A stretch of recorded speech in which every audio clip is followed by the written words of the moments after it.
Hari ini kita bicara soal hidup terpisah dari dunia. Hidup yang terpisah dari dunia. Tapi sebelumnya kita lihat ya. Kita lihat peperangan sudah di depan mata. Bangsa melawan bangsa. Udah gontok-gontokan.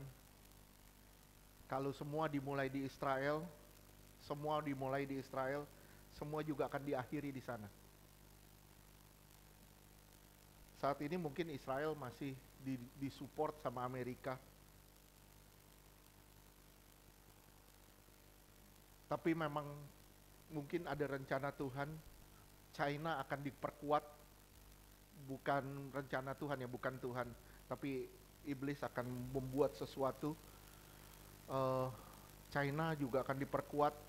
Sekarang dengan perang Ukraina, keuangan dari Rusia itu sangat mapan.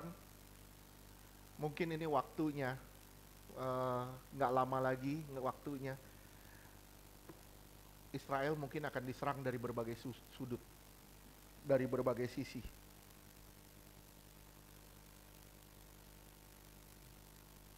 Amerika dibilang kuat, negara kuat, negara kuat, negara kuat. Tapi lihat, saya perhatiin tahun 73 Amerika melegalkan aborsi. Ada undang-undang aborsi dan itu dilegalkan di Amerika tahun 73. Dampaknya apa?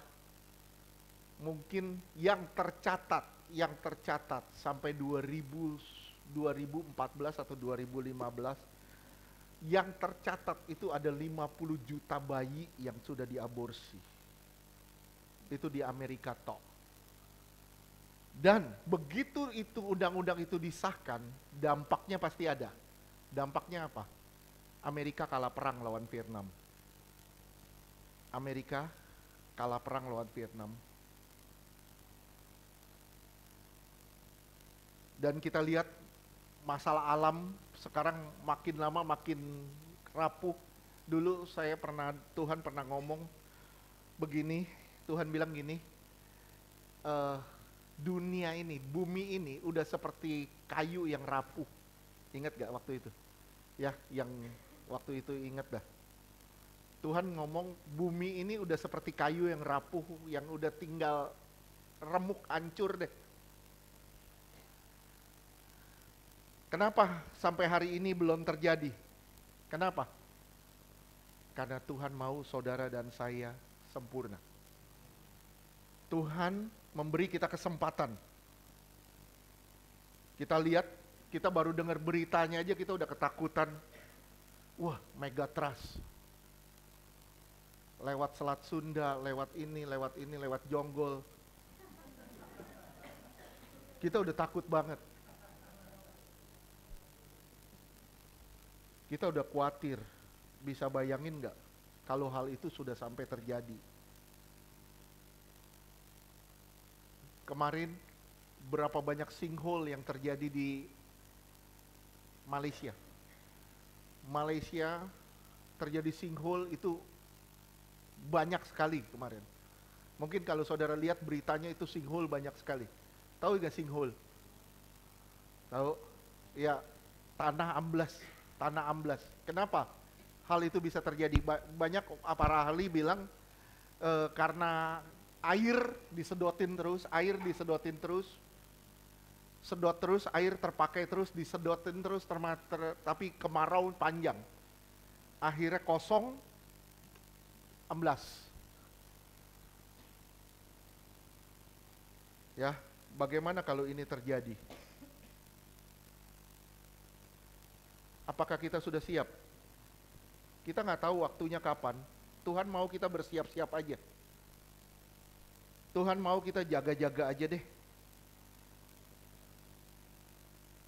Kalau ngomong segi ekonomi, sekarang ekonomi Indonesia aja itu di titik bawah. Banyak orang bilang, kalau mau lihat ekonomi lemah, lihat di properti. Kalau properti, pasar properti, properti bekas ya. properti bekas itu slow down, itu ekonomi mulai krisis. Dan ini udah terjadi. Di China, di Amerika, slow down semua. Properti slow down. Dan kita nggak sadar, di Indonesia juga slow down. Dan ini memang tren, ini sedang terjadi. Apakah kita nggak takut? Apakah kita mau masih hidup sembarangan dengan tren yang terjadi seperti ini? Mungkin Tuhan ngomong sama saudara, ayo dekat sama aku karena aku perisai. Aku jaga kamu, aku pelihara kamu. Memang gak semudah seperti yang kita pikirkan. Begitu Tuhan bilang, Tuhan pelihara kita dan kita diperhadapkan pada problem, tagihan dan segala macam. Itu gak mudah sekali. Gak mudah. Itu butuh keintiman dan kedekatan yang banget dengan Tuhan. Kenapa? Karena kita masih daging kok, kita masih manusia. Saudara mungkin tahu, saya ngadepin, kita semua ngadepin kok. Hari Selasa, kita mesti bayar. Duit belum ada. Bagaimana caranya? Hadapin aja. Kita udah ngelewatin. Setiap tahun kita ngelewatin dan Tuhan gak pernah kecewain. Masa tahun ini Tuhan kecewain? Tapi Tuhan bekerja dengan cara-cara yang berbeda. Amin. Percaya aja, kita lewatin aja. Kita lewatin aja. Semua kita pasti ngalamin yang namanya masalah. Kita harus ngelihat ada apa di balik semua masalah. Adakah sesuatu yang harus berubah dari kita? Adakah sesuatu yang harus dibentuk dari kita lewat masalah-masalah? Saya rindu kita semua merespon. Jangan kita semua udah masalah, udah bermasalah, kita semua udah sulit. Tapi kita masih aja begitu.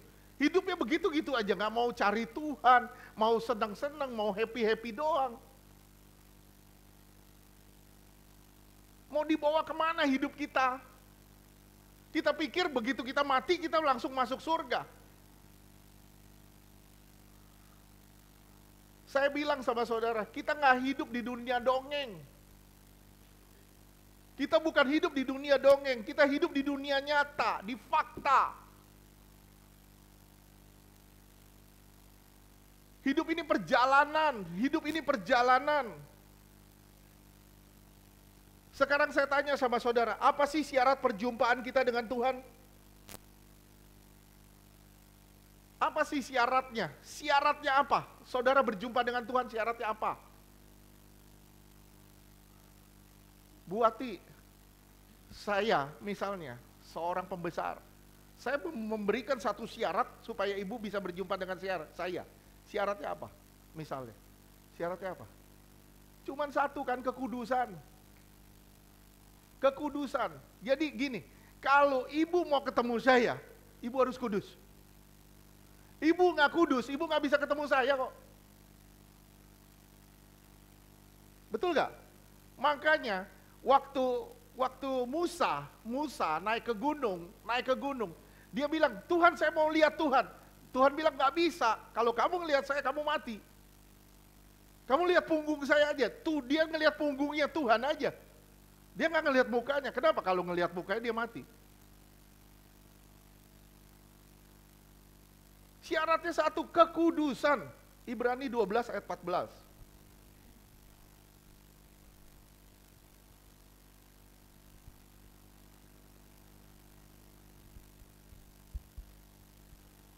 Ibrani 12 ayat 14. Berusahalah hidup damai dengan semua orang dan kejarlah kekudusan. Kekudusan itu dikejar. Kekudusan itu dikejar, terus?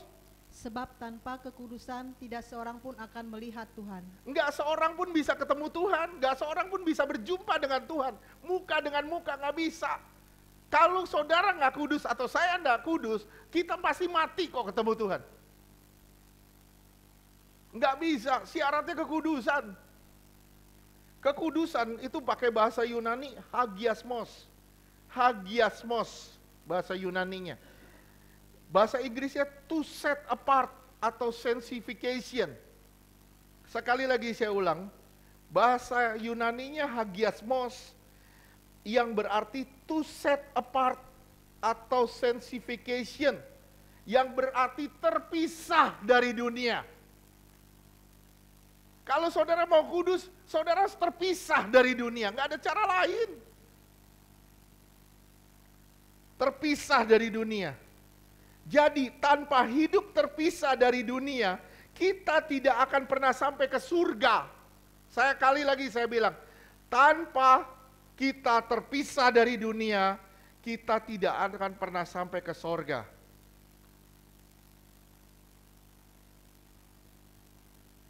Saat ini kita hidup di dunia, saya berkali-kali saya ngomong, betul gak? Di Yohanes 17 ayat 14, kita hidup di dunia, tapi Tuhan bilang, kamu hidup di dunia, tapi jangan seperti dunia.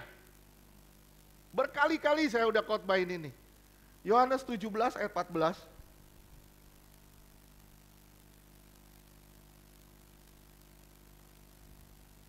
Yohanes 17 ayat 14. Aku telah memberikan firman-Mu kepada mereka dan dunia membenci mereka karena mereka bukan dari dunia. Mereka bukan dari dunia, terus. Sama seperti aku bukan dari dunia. Aku pun bukan dari dunia, kamu pun bukan dari dunia. Kalau saudara benar-benar sudah lahir baru, saya ulang ya. Kalau saudara benar-benar sudah lahir baru, saudara bukan lagi orang dunia. Oleh sebab itu saudara tidak boleh menyatu dengan dunia. Saudara tidak boleh menjadi seperti dunia, walaupun saudara tinggal di dunia. Ngerti tidak? Oleh sebab itu, kekristenan mula-mula itu selalu dilambangkan dengan ikan. Dulu orang nggak bisa gambar salib. Lambang kekristenan itu dulu orang nggak bisa gambar salib. Kenapa? Karena orang punya gambar lambang salib itu pasti dikejar-kejar, mau dibunuh. Mereka nggak pakai lambang salib, mereka pakai gambarnya ikan. Ikan artinya apa? Ikan tinggal di laut, tapi dagingnya nggak asin. Ikan itu kalau berenang lawan arus. Nah, berapa banyak dari kita hidup ikutin arus dunia. Dunia begini kita ikut, dunia begini kita ikut. Nggak bisa, kita nggak boleh ngikutin arus dunia, kita harus ngelawan arus dunia. Kita harus berenang melawan arus dunia. Sejak manusia jatuh dosa dan dibuang dari hadirat Allah, Tuhan memulai satu program penyelamatan dengan cara memisahkan miliknya dari dunia ini. Saya ulang sekali lagi, udah nyimak belum sih? Nyimak gak? Sejak manusia jatuh dosa, manusia itu dibuang dari hadirat Allah. Tuhan memulai satu program penyelamatan dengan memisahkan miliknya dari dunia. Contohnya siapa? Nuh dipisah. Nuh dipisah dari orang berdosa demi menyelamatkan orang-orang berdosa itu sendiri. Saya ulang, Nuh dipisahin dulu dari orang-orang berdosa, tujuannya supaya dia bisa menyelamatkan orang-orang berdosa. Siapa lagi? Abraham dipisah dari sanak saudaranya. Abraham harus dipisah dulu dari sanak saudaranya. Supaya apa? Supaya dia bisa memegang janji Tuhan. Keturunanmu seperti pasir di laut, seperti bintang di langit. Jadi orang-orang benar itu akan memenuhi bumi ini lewat Abraham. Tapi gimana caranya? Abraham harus dipisah dulu. Lot harus dipisah juga dari Sodom dan Gomora. Lot juga harus dipisah dari Sodom dan Gomora. Demi satu tujuan, rampungnya program keselamatan Allah bagi umat pilihan. Gimana dengan saudara? Begitu saudara percaya Yesus, saudara bikin apa? Saudara dipisah sama Tuhan dari dunia. Oleh sebab itu, dunia pasti akan benci kamu. Kamu akan dibilang, lu fanatik banget lu. Lu orang gila lu, ibadah kayak begitu. Lu berdoa lama-lama buat apa? Lu begini, lu begini. Wah, jangan begitu dah. Hidup kita realistis aja. Kita punya jangan ngomong iman-iman, kita realistis aja dah. Bagi dunia, kita itu sampah. Saya ulang ya, bagi dunia kita itu sampah. Tapi bagi Tuhan kita permata. Saudara harus dipisah dulu. Saudara nggak boleh jadi seperti dunia. Kita hidup nggak jadi berkat. Kalau saudara mengaku umat pilihan, saudara harus dipisah. Nah, gambaran paling konkret dari pemisahan ini adalah Israel keluar dari Mesir. Itu gambaran paling konkret. Tuhan memilih Israel. Israel harus dilepasin dari Mesir, dipisahin dari Mesir. Terlepas. Mereka mengalami keselamatan dari kematian anak sulung lewat darah anak domba. Dengan darah anak domba, semua anak sulung diselamatkan. Lihat Keluaran 12 ayat 13.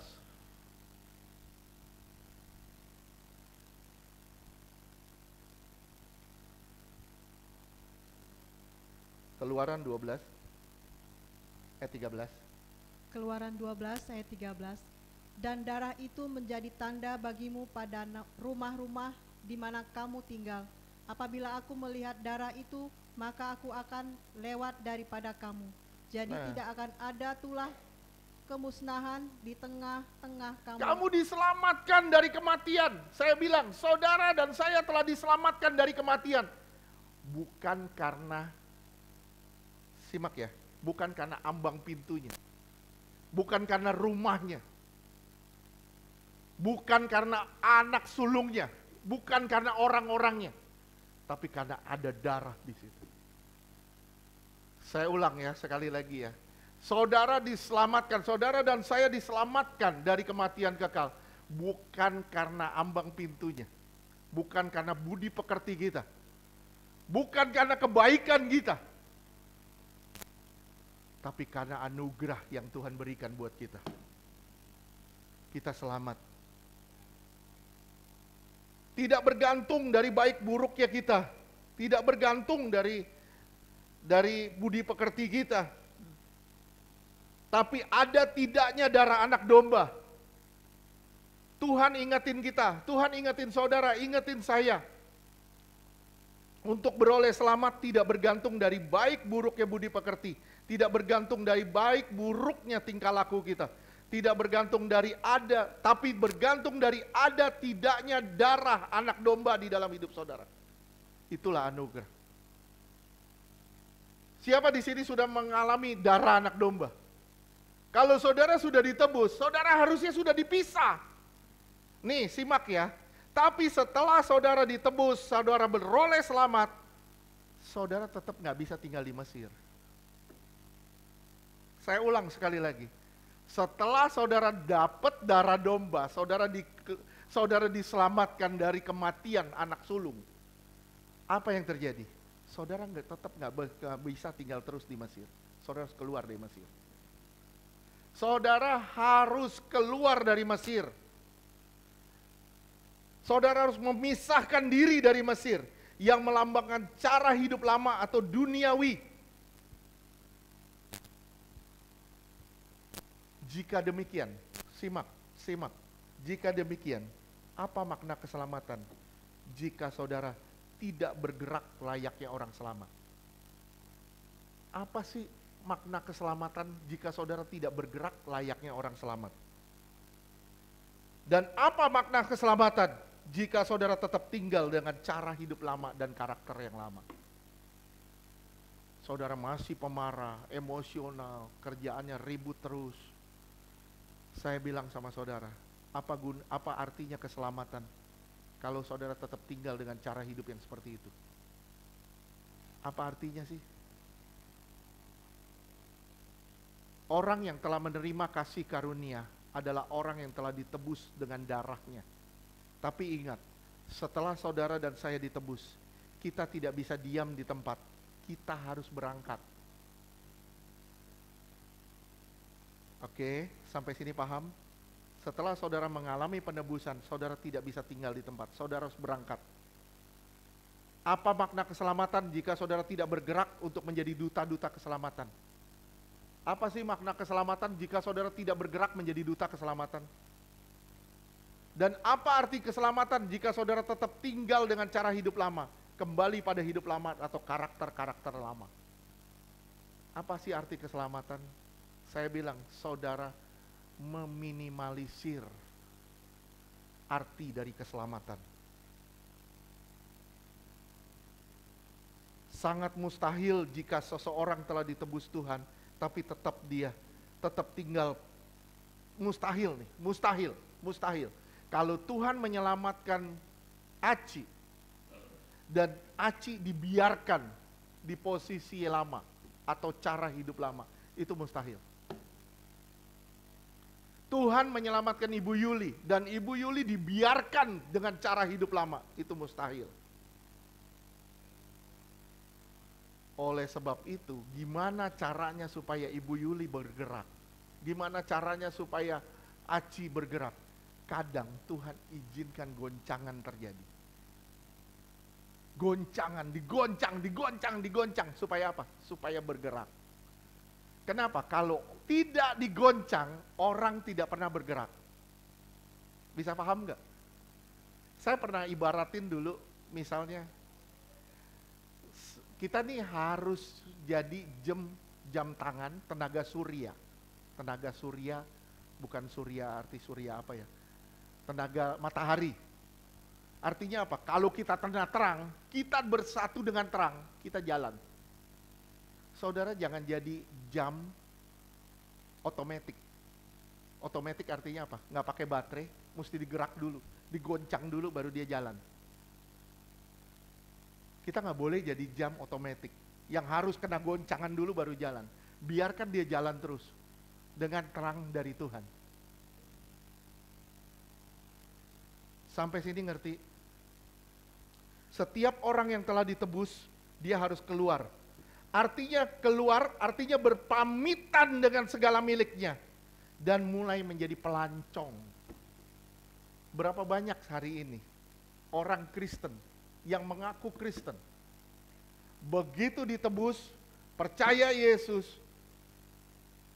dia nggak berpamitan dengan apa yang menjadi miliknya. Lihat deh, Lukas 14 ayat 33.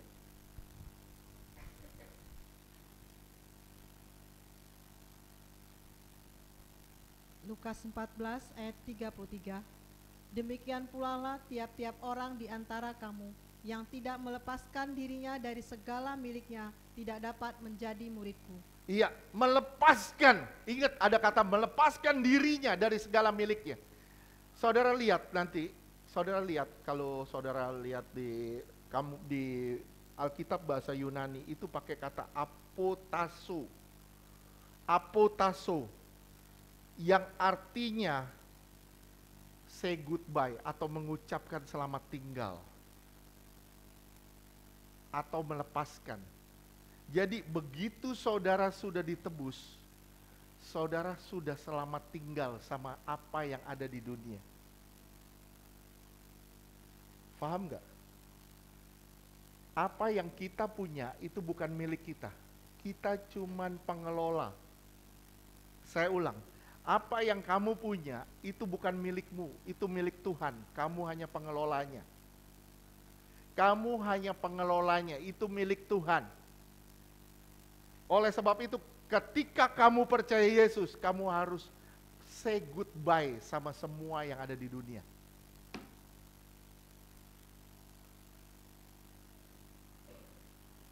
Dada sama semua yang kepemilikan. Kenapa? Kamu tidak punya apa-apa. Kamu mulai keluar. Di situ kamu ditebus. Kamu harus keluar. Di situ kamu mulai jadi pelancong yang tidak bawa apa-apa. Makanya di Petrus dibilang apa? Kita nih menumpang di dunia. Menumpang artinya saudara tidak punya apa-apa, saudara tidak punya milik apa-apa di dunia. Selama saudara masih punya kepemilikan, engkau akan terikat dengan dunia. Dan itu yang menyebabkan banyak orang takut dengan kematian. Banyak orang takut kematian.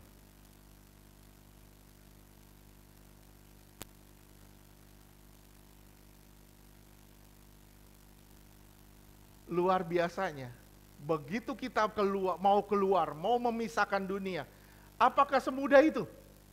Enggak, iblis bikin sedemikian rupa, bikin segala cara supaya saudara tetap terikat. Bikin segala cara supaya saudara tidak berubah.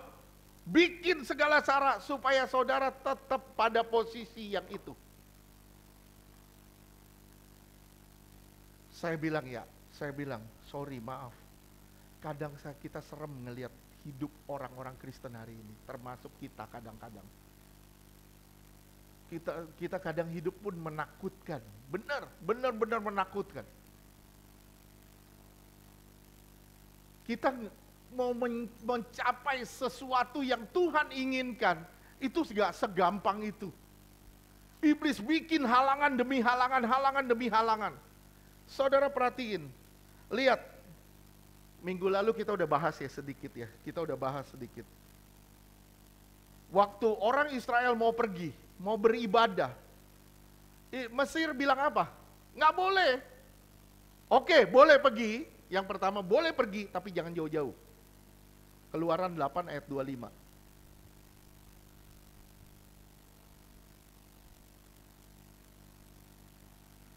Keluaran 8 ayat 25.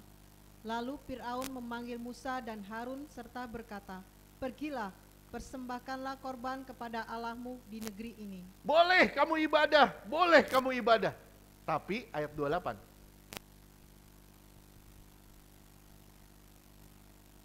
Keluaran 8 ayat 28. Lalu kata Fir'aun, baik, aku akan membiarkan kamu pergi untuk mempersembahkan korban kepada Tuhan Allahmu di padang gurun. Hanya janganlah kamu pergi terlalu jauh, berdoalah untuk aku. Lihat ya, iblis tarik pegang, nih istilahnya begini, kita diikat sama dia. Dibilang lu boleh pergi, tapi jangan jauh-jauh, ditahan. Artinya apa? Lu boleh ke gereja, boleh ibadah, boleh semuanya boleh, lu boleh. Tapi lu jangan terlalu fanatik. Lu jangan benar-benar jadi orang Kristen yang benar-benar, jangan. Oke, kamu jadi orang baik, boleh kata iblis. Boleh lu jadi orang baik, tapi jangan jadi orang sempurna. Sementara Tuhan mau kita jadi orang sempurna. Iblis bilang apa? Boleh ibadah, boleh kamu ibadah, tapi jangan jauh-jauh ya. Berapa banyak orang Kristen hari ini beribadah tapi gak pernah berubah. Kenapa? Karena dia diikat sama iblis. Iblis bilang, boleh kamu ibadah, tapi jangan jauh-jauh. Terus, Keluaran 10 ayat 11.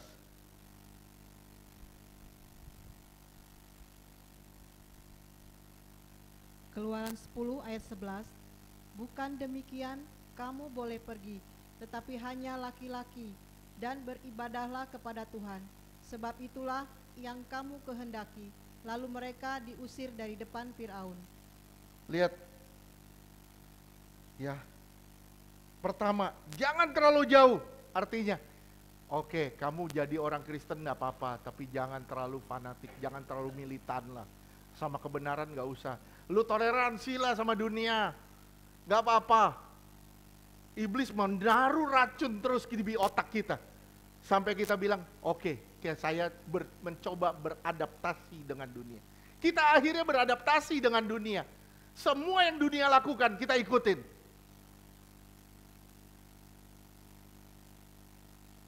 Yang berikutnya, di situ dibilang, oke, kamu pergi,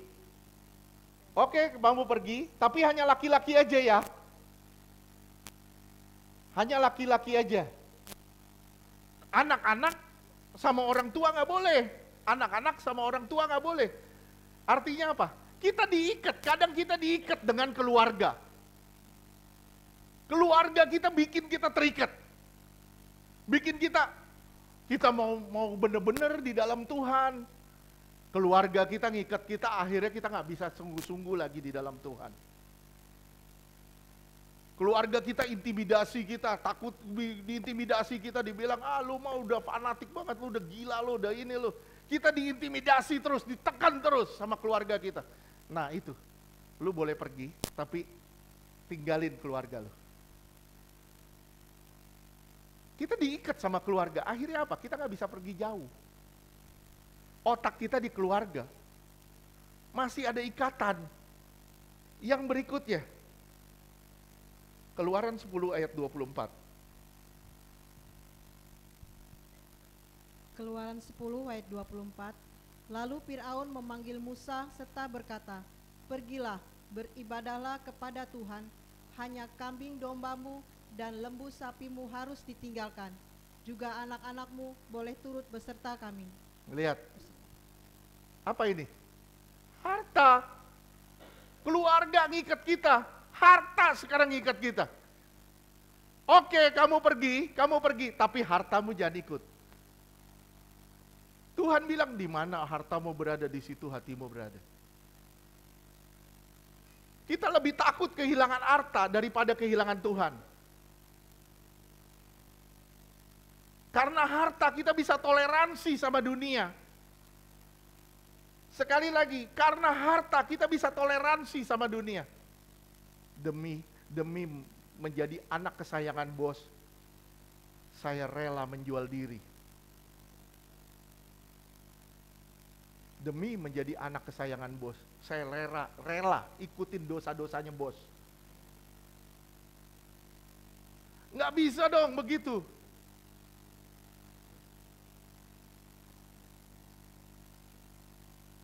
Simak, tolong digarisbawahi perkataan ini. Percaya bukan hanya dari mulut, tapi harus diiringi dengan kaki yang melangkah. Keluar dan pisahkan dirimu. Saya ulang sekali lagi, percaya bukan hanya dari mulut, tapi harus diiringi dengan kaki yang melangkah. Keluar dan pisahkan dirimu dari dunia ini. Saudara harus berada di gurun sekarang sebagai pelancong, bukan di Mesir sebagai budak. Saat ini, saudara harus berada di gurun sebagai pelancong. Saudara nggak boleh berada di Mesir sebagai budak yang terikat. Terikat dengan berbagai dosa, berbagai ikatan, nggak boleh. Tapi saudara harus keluar dari Mesir sebagai pelancong di padang gurun. Saya mungkin udah pernah berbagi sama saudara. Saudara masih ingat tentang kisah Daud sama Yonatan? Kisah Daud sama Yonatan, saudara ingat? Ingat ya. Saudara simak. Ini salah satu kisah orang yang gak pernah bisa ambil keputusan. Kita bukan lihat dari sisi positifnya, tapi hari ini kita lihat hubungan Daud dengan Yonatan. Ini kita lihat dari sisi negatifnya. Kita lihat dari sisi negatif, Yonatan adalah orang yang tidak pernah bisa ngambil keputusan. Coba lihat 1 Samuel 14 ayat 6 sampai 7.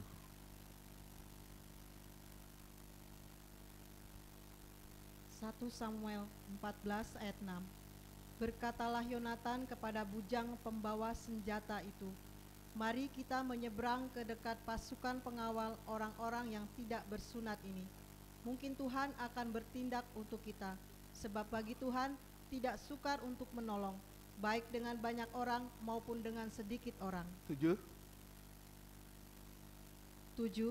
Lalu jawab pembawa senjata itu kepadanya, "Lakukanlah niat hatimu itu, sungguh aku sepakat." 13.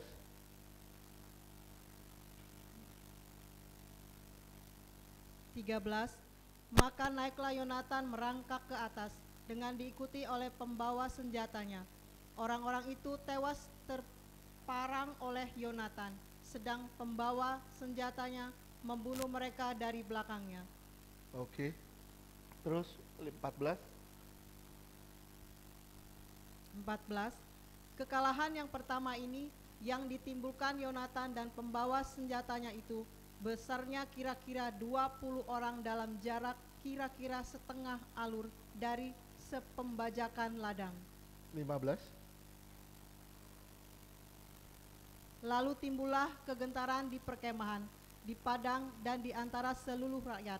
Juga pasukan pengawal dan penjara-penjara itu gentar dan bumi gemetar, sehingga menjadi kegentaran yang dari Allah. Lihat, Yonatan dipakai Allah gak? Dipakai. Dia dipakai Allah. Tapi sayangnya kalau saudara lihat nanti, kita sama-sama bahas, dia tetap tidak bisa ngambil keputusan. Akhirnya mati sia-sia kok. 1 Samuel 18 ayat 1 sampai 4. 1 Samuel 18 ayat 1. Ketika Daud habis berbicara dengan Saul, berpadulah jiwa Yonatan dengan jiwa Daud, dan Yonatan mengasihi dia seperti jiwanya sendiri. Iya, 2. Pada hari itu Saul membawa dia dan tidak membiarkannya pulang ke rumah ayahnya. Ya, 3. Yonatan mengikat perjanjian dengan Daud karena ia mengasihi dia seperti dirinya sendiri. 4. Yonatan menanggalkan jubah yang dipakainya dan memberikannya kepada Daud, juga baju perangnya sampai pedangnya, panahnya dan ikat pinggangnya. Artinya apa? Nih ya, saudara mengasihi Tuhan nggak? Saudara mengasihi Tuhan nggak? Saudara menyerahkan hidup saudara sama Tuhan nggak? Saudara menyerahkan segala-galanya nggak sama Tuhan? Pada waktu saudara jatuh cinta benar sama Tuhan. Ini seperti Yonatan sama Daud.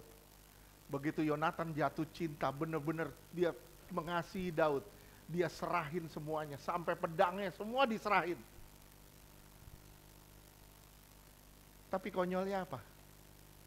Yonatan tahu Daud yang diurapi, tapi dia tetap nggak bisa kembali ke Daud.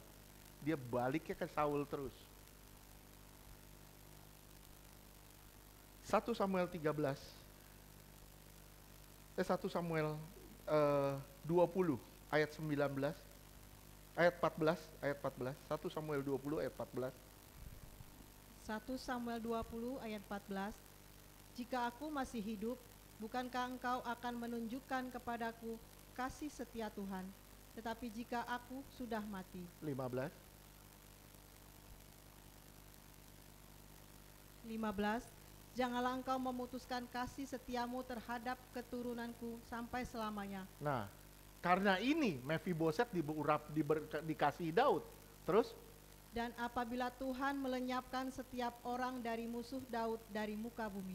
Lihat ya, bikin perjanjian. Aku mengasihimu. Tuhan, karena aku mengasihimu, jangan lupa sama keturunanku. Kita kan begitu. Begitu kita jatuh cinta sama Tuhan, kita serahin semuanya sama Tuhan. Kita bikin perjanjian sama Tuhan. Kita bikin satu deal sama Tuhan. Tapi konyolnya 1 Samuel 20 ayat 30 sampai 34. 1 Samuel 20 ayat 30. Lalu bangkitlah amarah Saul kepada Yonatan. Katanya kepadanya, anak sundal yang kurang ajar. Lihat, Yonatan padahal bermasalah dengan Saul. Terus? Bukankah aku tahu bahwa engkau telah memilih pihak anak Isai, dan itu noda bagi kau sendiri dan bagi perut ibumu. Terus? 31, ya. 31. Sebab sesungguhnya selama anak Isai itu hidup di muka bumi, engkau dan kerajaanmu tidak akan kokoh. Dan sekarang suruhlah orang memanggil dan membawa dia kepadaku, sebab ia harus mati. Lihat, Saul benci banget sama Daud. Yonatan tahu Daud benar. Terus ayat 32. 32. Tetapi Yonatan menjawab Saul ayahnya itu. Katanya kepadanya, mengapa ia harus dibunuh? Apa yang harus dilakukannya? 33. 33. Lalu Saul melemparkan tombaknya kepada Yonatan untuk membunuhnya. Maka tahulah Yonatan bahwa ayahnya telah mengambil keputusan untuk membunuh Daud. Ya, 34. 34, sebab itu Yonatan bangkit dan meninggalkan perjamuan itu dengan kemarahan yang bernyala-nyala. Pada hari yang kedua bulan baru itu ia tidak makan apa-apa, sebab ia bersusah hati karena Daud, sebab ayahnya telah menghina Daud. Iya, saudara perhatiin ya, betul, Yonatan betul, dia tahu kebenaran, tapi dia nggak pernah bisa ngambil keputusan. Banyak orang Kristen hari ini tahu kebenaran, tapi tetap nggak bisa ngambil keputusan. Akhirnya mana? Kembali ke dosa-dosa, kembali ke cara hidup lama. Kenapa? Karena ada ikatan di situ. Ikatannya begitu kuat di situ. Seperti orang Kristen tahu kebenaran, tapi tidak hidup dalam kebenaran. Bagaimana bisa? Kan nggak mungkin. Tahu Daud benar, tapi nggak pernah bisa ikut Daud. Iman harus disertai dengan perbuatan. Apakah benar saudara sudah membuat perjanjian dengan Tuhan? Apakah benar saudara sudah menyerahkan segala-galanya buat Tuhan? Tapi permasalahannya, apakah saudara sudah berjalan bersama Tuhan? Apakah saudara masih berjalan di luar Tuhan? 1 Samuel 20 ayat 41 sampai 43. 1 Samuel 20 ayat 41, maka pulanglah budak itu, lalu tampillah Daud dari sebelah bukit batu. Ia sujud dengan mukanya ke tanah dan menyembah 3 kali. Mereka bercium-ciuman dan bertangis-tangisan. Akhirnya Daud dapat menahan diri. Ya, terus? 42, kemudian berkatalah Yonatan kepada Daud, pergilah dengan selamat. Bukankah kita berdua telah bersumpah demi nama Tuhan? Demikian Tuhan akan ada di antara aku dan engkau serta di antara keturunanku dan keturunanmu sampai selamanya. Iya, mereka saling mengasihi, tapi apa yang terjadi di ayat berikutnya? 43, setelah itu bangunlah Daud dan pergi. Daud pergi, terus? Dan Yonatan pun pulang ke kota. Yonatan pulang ke kota, ke rumah orang tuanya. Nggak pernah bisa ngambil keputusan. Berapa banyak orang Kristen begini? Percaya Yesus harusnya sudah terpisah. Tapi masih kembali lagi ke situ. Tarik ulur, saya bilang ini tarik ulur kerohanian. Bagaimana mau memerintah? Bagaimana mau memerintah bersama Daud? Bagaimana saudara mau memerintah bersama Tuhan? Kalau saudara tarik ulur terus. Balik lagi ke situ, balik lagi ke dosa lama, balik lagi ke hidup lama, balik lagi begini. Gimana caranya saudara bisa memerintah? 1 Samuel 23 ayat 15 sampai 18. 1 Samuel 23 ayat 15, Daud takut karena Saul telah keluar dengan maksud mencabut nyawanya ketika Daud ada di padang gurun Zir di Koresa. Terus 16,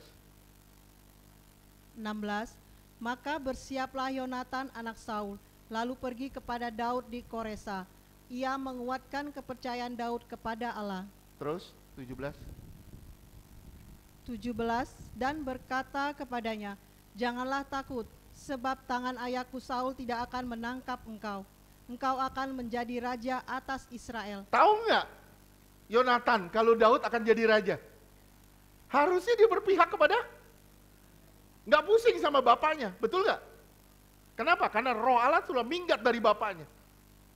Terus? Dan aku akan menjadi orang kedua di bawahmu. Aku mau jadi orang kedua di kerajaanmu. Terus? Juga ayahku Saul telah mengetahui yang demikian 18. Kemudian kedua orang itu mengikat perjanjian di hadapan Tuhan, dan Daud tinggal di Koresa, tetapi Yonatan pulang ke rumahnya. Diulang lagi, Yonatan balik lagi. Sekarang saudara perhatiin, kita kekristenan kita mirip-mirip begini gak? Kita ikat perjanjian sama Tuhan, lagi semangat, cari Tuhan. Begitu ada tawaran dosa, ayo ikut. Kita ikut sama dunia, kita ikut sama arus-arus dunia. Gimana saudara mau memerintah bersama Tuhan? Kalau saudara nggak pernah ambil keputusan untuk memisahkan diri dari dunia, nggak bakal. 1 Samuel 31 ayat 1 dan 2.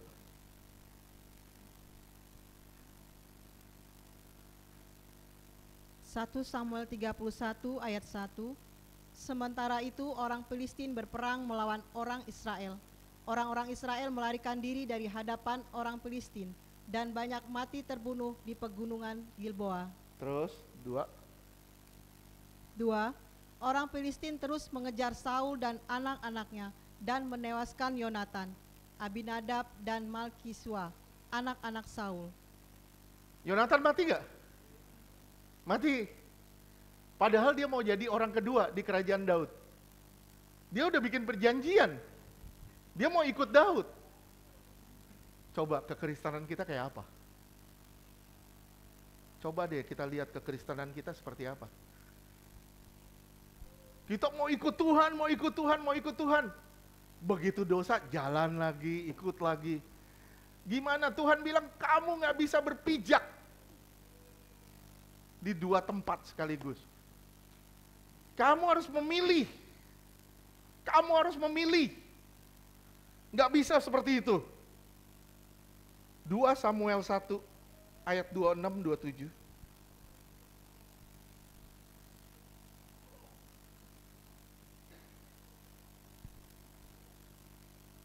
2 Samuel 1 ayat 26. Merasa susah aku karena engkau, saudaraku Yonatan. Engkau sangat ramah kepadaku. Bagiku cintamu lebih ajaib daripada cinta perempuan. Terus 27. Betapa gugur para pahlawan dan musnah senjata-senjata perang. lihat, begitu kita udah salah jalan dan keputusan final terakhir, apa yang terjadi? Tuhan cuma bisa sedih, Tuhan cuma bisa menangis. Tuhan nangis. Tuhan menangis betapa saudara dulu dipakai Tuhan, betapa saudara benar-benar cinta Tuhan, tapi kenapa saudara melepaskan tangan Tuhan?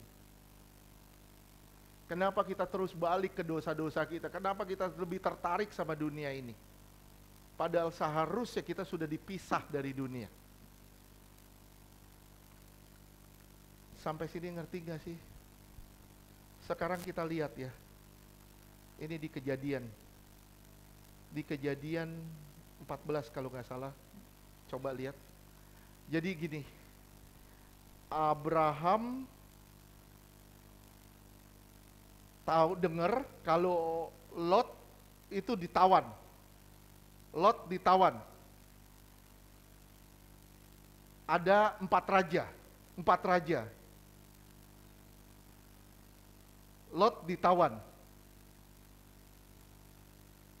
Kalau dibaca nanti panjang, intinya di ayat 13 aja deh. 14, mulai dari ayat 14, 15, dan 16. Kejadian 14 ayat 14. Ketika Abram mendengar bahwa anak saudaranya tertawan, maka dikerahkannyalah orang-orang yang terlatih, yakni mereka yang lahir di rumahnya, 318 orang banyaknya, lalu mengejar musuh sampai ke Dan. Terus 15. Dan pada waktu malam berbagilah mereka, ia dan hamba-hambanya itu, untuk melawan musuh. Mereka mengalahkan dan mengejar musuh sampai ke Hoba di sebelah utara Damsyik. ya, terus 16. 16.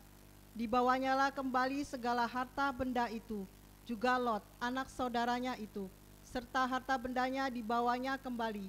Demikian juga perempuan dan orang-orangnya. Jadi Lot dibebasin sama Abraham. Abraham dengar kalau ponakannya ini ditawan. Dia kalahin 4 raja. Kalah nih 4 raja nih. 4 raja ceritanya kalah. Terus ayat 17. 17. Setelah Abram kembali dari mengalahkan Kedorlaomer Terus dan para raja yang bersama-sama dengan dia, maka keluarlah Raja Sodom menyongsong dia ke lembah Syawe. Sawe, Ya, yakni lembah raja. Ya. Ini lembahnya orang Sunda. Terus 18. Melkisedek, Raja Salem, membawa roti dan anggur. Ia nah, jadi seorang Abraham udah ngalahin nih 4 raja nih. Lot dibebasin. Dia kalahin 4 raja. Melkisedek datang. Yang datang itu 2. 1 Melkisedek, kedua Raja Sodom. Terus lanjutkan. ia seorang imam Allah yang maha tinggi. Ya. Lalu 19. 19. Lalu ia memberkati Abram, katanya, diberkatilah kiranya Abram oleh Allah yang maha tinggi, pencipta langit dan bumi. Terus 20. 20. Dan terpujilah Allah yang maha tinggi, yang telah menyerahkan musuhmu ke tangannya. Lalu Abram memberikan kepadanya 1/10 dari semuanya. Ya, Melkisedek mendapat 1/10. Terus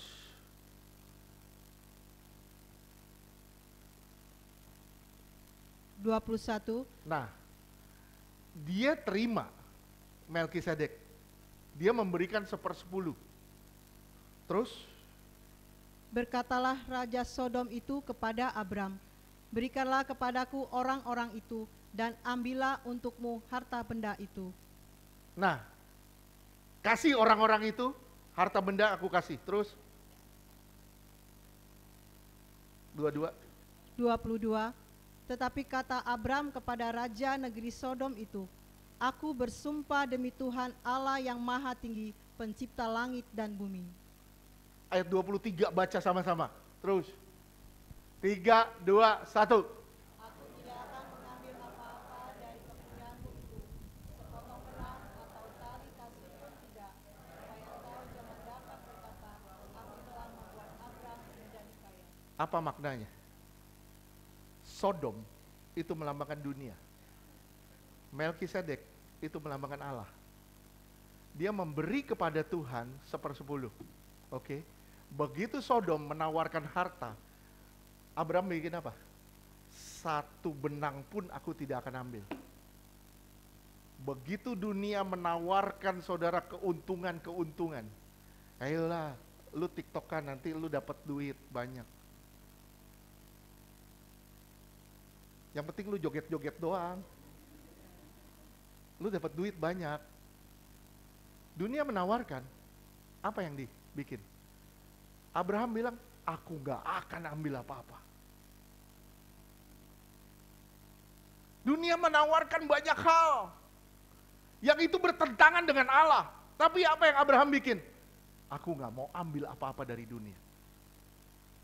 Untuk Melkisedek dia beri 1/10, tapi untuk dunia dia bilang, sedikit pun aku tidak akan ambil.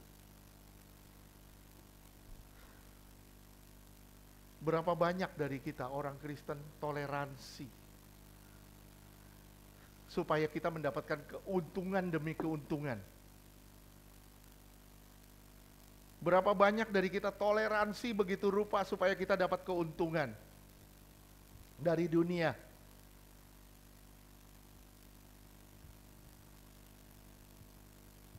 Sadar gak saudara, kalau dunia memberi sesuatu kepada saudara, dunia gak bakal beri saudara gratis.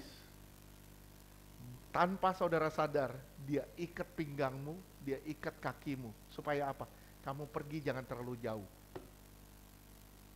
Dia ikat pinggangmu, dia ikat kaki keluargamu. Supaya apa? Supaya saudara terus terikat. Dia ikat dengan harta. Supaya apa? Supaya saudara jangan serius dalam mengikut Tuhan.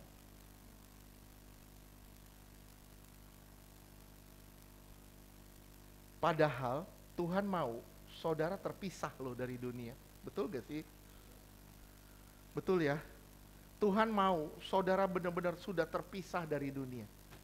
Gimana bisa terpisah kalau kita gak berani pergi jauh, gak mau benar-benar totalitas lah di dalam Tuhan. Benar-benar kita gak mau ambil sesuatu dari dunia ini. Benar-benar kita tidak cari keuntungan dari dunia, kita hanya cari Tuhan.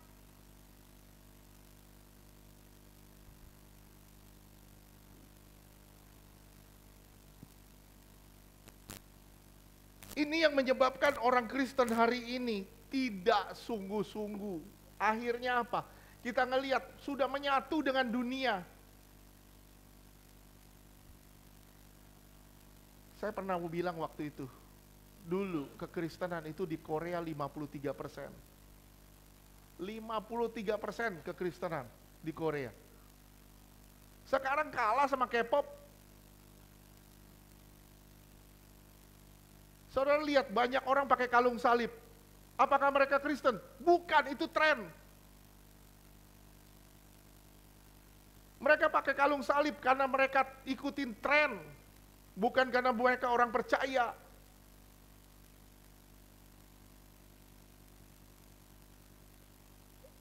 Lihat sekarang di Eropa, mana kekristenan hancur semua. Kenapa? Karena udah duniawi banget. Amerika ini akan dilanda juga. Sudah dilanda bahkan, sudah dilanda.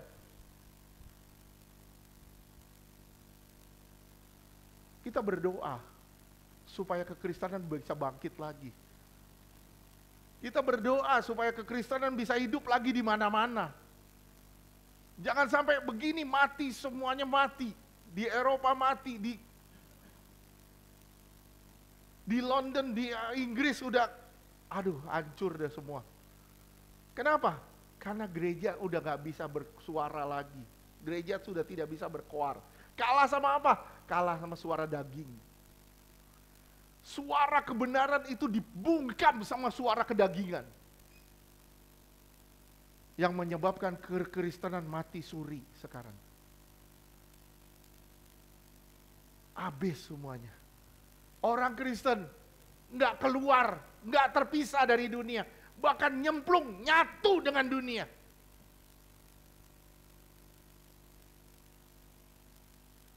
Saya berharap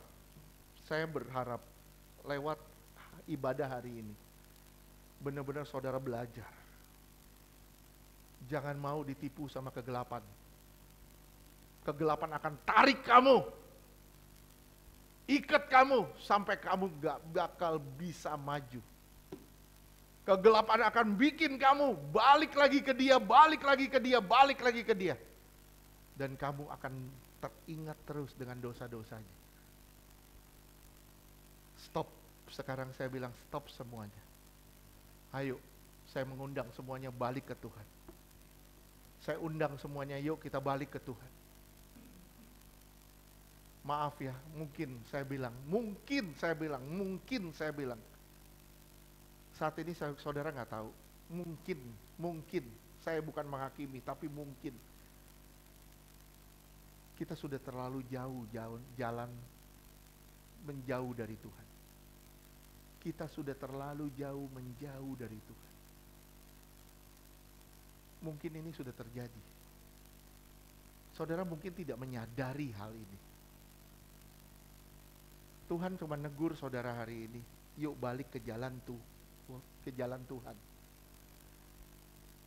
Jangan mau lagi ditipu sama kegelapan. Kalau kamu mau jadi orang Kristen, jadilah orang Kristen yang benar. Kalau kamu percaya Yesus, percayalah benar-benar. Karena percaya itu bukan di mulut, tapi harus disertai dengan langkah kaki saudara yang keluar dari semua ikatan.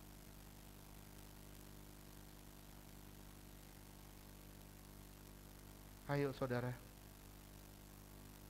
kita sama-sama kembali ke jalan Tuhan. Semua kita kembali ke jalan Tuhan. Supaya kita semua benar-benar bisa jadi berkat dimanapun kita berada. Amin.